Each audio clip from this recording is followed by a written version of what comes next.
এই গাছগুলোকে আমি কিছুদিন আগেই কিনেছি, আর সকাল সকাল উঠে এদেরকে দেখতে বেশ ভালো লাগে। আজকে সকাল সকাল স্নান, ব্রেকফাস্ট সব কমপ্লিট, কারণ আজকে একটু শপিংয়ে যাব, সেই জন্যই আর কি। তো রেডি হয়ে বেরিয়ে পড়েছি, আমরা যাচ্ছি স্মার্ট বাজারে। গরমে পরার জন্য কুর্তি কিনবো আর কিছু গ্রোসারি।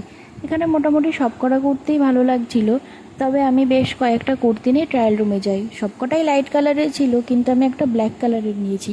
যতই ভাবে ব্ল্যাক কালারের নেব না, কিন্তু শেষমেশ একটা ব্ল্যাক কালারের কুর্তি নেওয়া হয়েই যায়। তোমাদের কোনটা বেশি ভালো লাগছে কমেন্টে জানিও। আর এখানে মা কাপ নিচ্ছে। আমার না নতুন নতুন কাপে চা খেতে খুব ভালো লাগে। আর এই ব্যাগগুলো দেখো কি কিউট। আমি যদি ছোট হতাম তাহলে এই ব্যাগগুলো নিশ্চয়ই নিতাম। আর এই টেডিগুলো তো তার থেকেও বেশি কিউট। আর এই ব্রাউন কালার টেডিটা সব থেকে বেশি ভালো। তারপর এখান থেকে আরও কিছু টুকিটাকি জিনিস নিলাম, যেমন চিজ, বাটার, মিউজলি। তারপরে বিল করে বাড়ি।